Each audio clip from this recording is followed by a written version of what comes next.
Bonjour tout le monde. Dans cette séance, on va faire une leçon sur les cahiers de la licence sciences CM2, Mustawa al-Khamis Ibtida'i. Alors, notre leçon d'aujourd'hui, c'est où se trouve l'eau douce et à quoi sert-elle? Donc, d'abord, c'est quoi de l'eau douce? Eau douce. Donc, l'eau douce, c'est de l'eau qui n'est pas salée, c'est-à-dire salée, ça veut dire contient du sel. Une eau salée, c'est يعني ماء مالح يعني مالحة. Salé, ça veut dire contient du sel. Donc, comme vous le savez, l'eau douce dans la nature est rare et les besoins sont nombreux.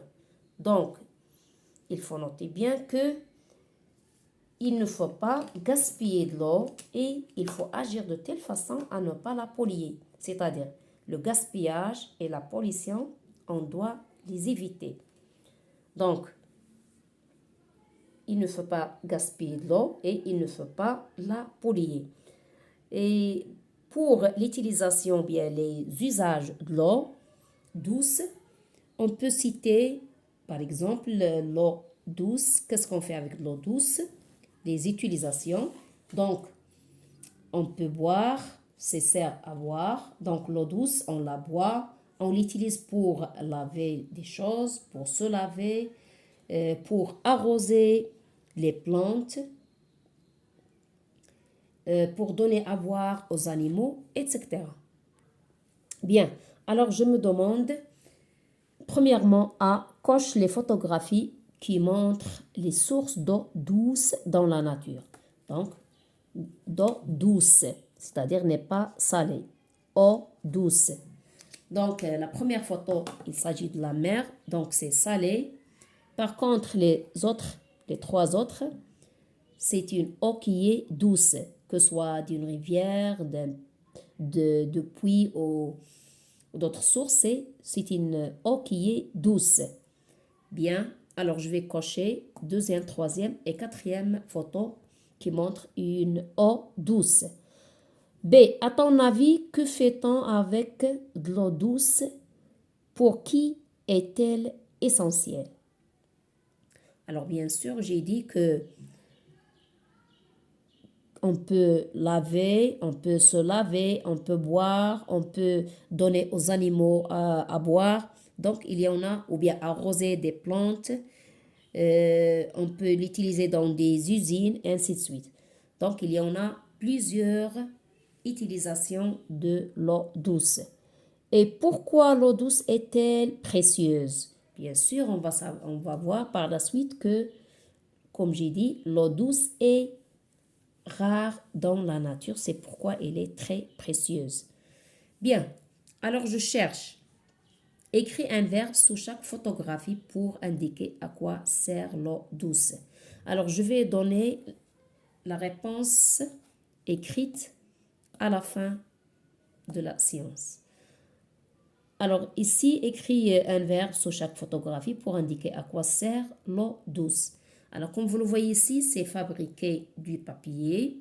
Ici, c'est boire, se laver, arroser, laver et boire. Réduit ou bien déduit, pardon, en ce qui se passerait si l'eau douce n'était plus disponible. Bien. Certaines activités humaines ne seraient plus possibles comme la fabrication, par exemple du papier, ou bien le lavage d'objets, etc. Nous ne pourrions plus, quoi? Nous laver, boire, etc. Les êtres vivants ne pourraient plus boire ou être arrosés. Si on parle des animaux, boire. Si on parle des plantes, c'est arroser. Bien. Alors, troisième question, lis le texte puis entoure les propositions justes. Alors, l'eau douce est une ressource précieuse. L'eau douce liquide représente à peine 1% des ressources en eau sur la Terre. Une fois utilisée, elle doit être traitée avant de retourner dans le cycle naturel de l'eau. Elle mettra énormément de temps avant d'être à nouveau disponible. Parfois, la pollution qui rend l'eau douce, sale et toxique nous empêche de l'utiliser. Elle est alors encore moins disponible pour toutes ces utilisations. Bien, l'eau douce sur Terre est rare ou bien abondante. Bien sûr, c'est rare. La pollution de l'eau favorise ou bien empêche son utilisation. Bien sûr, elle empêche. Si on gaspille l'eau douce, il y en aura de plus en plus ou bien de moins en moins. Bien sûr, de moins en moins. Quatrièmement, décrit ce que font les personnages pour préserver ou ne pas polluer l'eau. Alors, on voit ici l'enfant en train d'arroser les plantes. Donc, le garçon récupère de l'eau de pluie. Vous voyez ici, il récupère l'eau de pluie pour arroser les plantes. Et ici, on voit les enfants se lavent les mains sales et jettent leur peinture dans le lavabo pour éviter bien sûr la pollution de l'eau. Ici, vous voyez les personnes qui se lavent les mains, arrêtent le robinet quand elles se savonnent. Quand ils se savonnent, elles arrêtent le robinet pour ne pas bien sûr gaspiller de l'eau. Bien. Alors, je vais vous donner les réponses écrites, comme j'ai dit à la fin. Cinquièmement, réalise une affiche pour expliquer pourquoi il est important de préserver l'eau douce. À l'aide des images fournies par ton professeur, décris les gestes qui permettent de ne pas gaspiller l'eau douce et de ne pas la polluer à l'école ou à la maison. Alors, bien sûr, ici, on peut faire une affiche, bien sûr, si vous voulez, en cherchant des images sur Internet ou bien sur des journaux. Et voilà, je vais donner une conclusion pour la leçon. Alors, voilà les réponses écrites.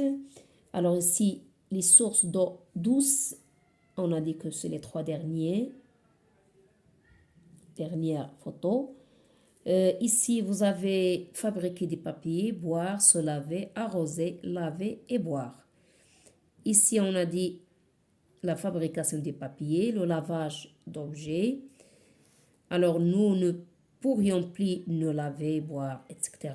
Les êtres vivants ne pourraient plus boire ou être arrosés, ainsi de suite. Et ici, vous avez, bien sûr, l'eau douce sur Terre est rare. Et la pollution empêche son utilisation. Si on gaspille l'eau, il y en aura de moins en moins.